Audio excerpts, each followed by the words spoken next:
We were discussing the topic of minimizing your target. And I thought I would offer a few observations on that matter. To minimize your target sounds like it should be a really good idea. I mean, just instinctively. Prima facie, it sounds like, oh, well, yeah, you know. And under some circumstances and situations, definitely the thing to do, if you can. But in our context, it may not be what it seems. And I think it bears closer inspection. I would offer you this.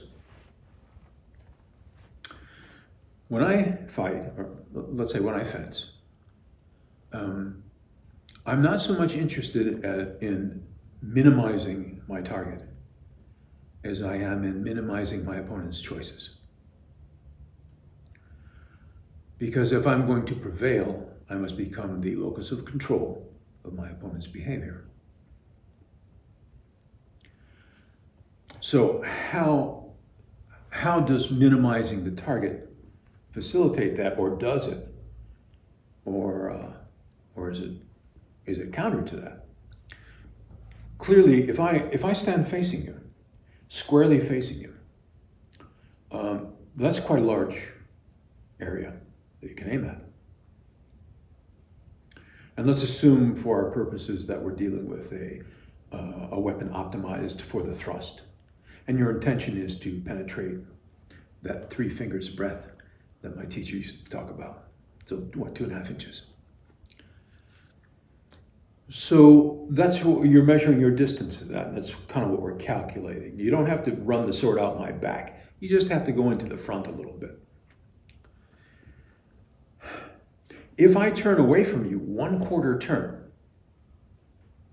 I have now removed half of my torso from easy reach. I'm now, this half is much farther away than this half, yeah?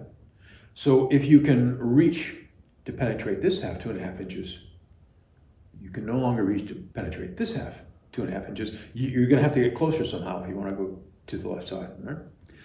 So by effacing myself to a 45-degree angle, I've deprived you of some easy opportunities. I am still able to keep my hand to the right side of my body very, very easily. No particular effort. That eliminates your choices further. I don't want you to attack the target that is hardest for me to defend. I want you to attack the target that is easiest for me to defend. That means I want you to attack right down the middle. I can see it. It's not going to be a surprise. I know how far you can reach. And I can use my strongest defense, which is to say, the parry of cart, right? You understand that movements toward the center line of the body are stronger and faster than movements away from the center line of the body, right? Pronated hand is stronger and faster than supinating the hand, yeah? Okay. So I want you to attack the target that's easiest for me to defend. Now, if I turn more than 1/4 turn sideways, let's suppose I turn 180. Now I've got my side toward you and I'm sticking my arm out this way. Well, it may be that I've taken this half of the target and removed it further, although it seems to me that 1/4 turn was far enough. But this is further. But I have now rotated around and made more available to you my shoulder and my flank. The 2 most difficult areas to defend that require usually extended use of the supinated positions or large sweeping movements of a pronated position. So the question is, do I want to make available to you, do I want to make it easier for you to attack the targets that are most difficult for me to defend? And I think the answer to that question is probably no. Unless I'm doing it for some reason, which is to set you up. But on the face of it, I don't want to do that. Now, some folks tell me that they're quite successful when they turn their body into an extreme profile. And I'll take them at their word. My question is, if you are successful, why are you successful? Your success may be attributable to something other than the fact that you have turned profile. It may largely be your strategic position. If you are the longer fighter, then certainly you maintain that advantage even if you're in profile. And that may be the operant factor rather than turning profile itself. You just have a good reach. I cannot imagine a shorter, stronger fighter being an extreme profile and being effective. Let's look also at what it does to your body position when you turn extreme profile.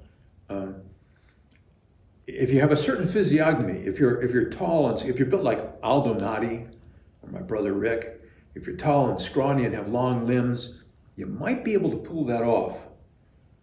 And if you're flexible, you might be able to pull that off okay.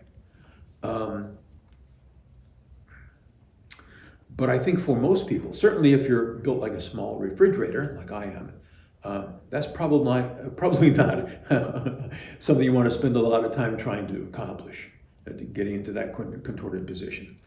It is much more important that you are stable and mobile in a fight, right? That you have a position that you can maintain indefinitely, and you have a position that you can move from in any direction at any moment for any reason.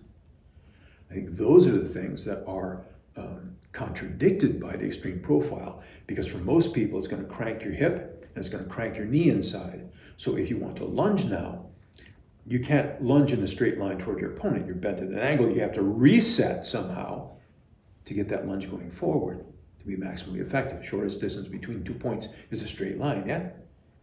So while it seems like this idea of minimizing the target, it sounds like good advice, but I'm not sure the trade-off is really worth it. There are disadvantages to it that, in my opinion, far outweigh any advantage that you might get from it. Now, I mentioned that I want to limit my opponent's choices. I don't want to limit my own. If I turn into an extreme profile position, that effectively completely eliminates anything I can do with my left hand. And depending on the situation, there are things I might like to do with my left hand. There is that. One reason that you might be successful is not so much that you are skillful, but that your opponents are not very skillful. This comes up in our discussions quite a bit. Someone will explain to me something that they're doing, and they say they achieve a great deal of success with it.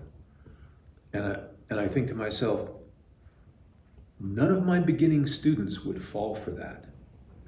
That this person is being so successful, they say, and I assume they're telling the truth, they're being so successful, that wouldn't work here for a millisecond against somebody who's trained to put the point on the target, feel the blades, keep the distance, take your time, continue the phrase. You're not going to be able to pull a rabbit out of the hat to beat a textbook fighter. However unorthodox, unconventional, how creative you think you're going to be, you're not going to beat someone who's a craftsman. So it may be that your success is in part attributable to a limited scope of opponent. Let's put it that way.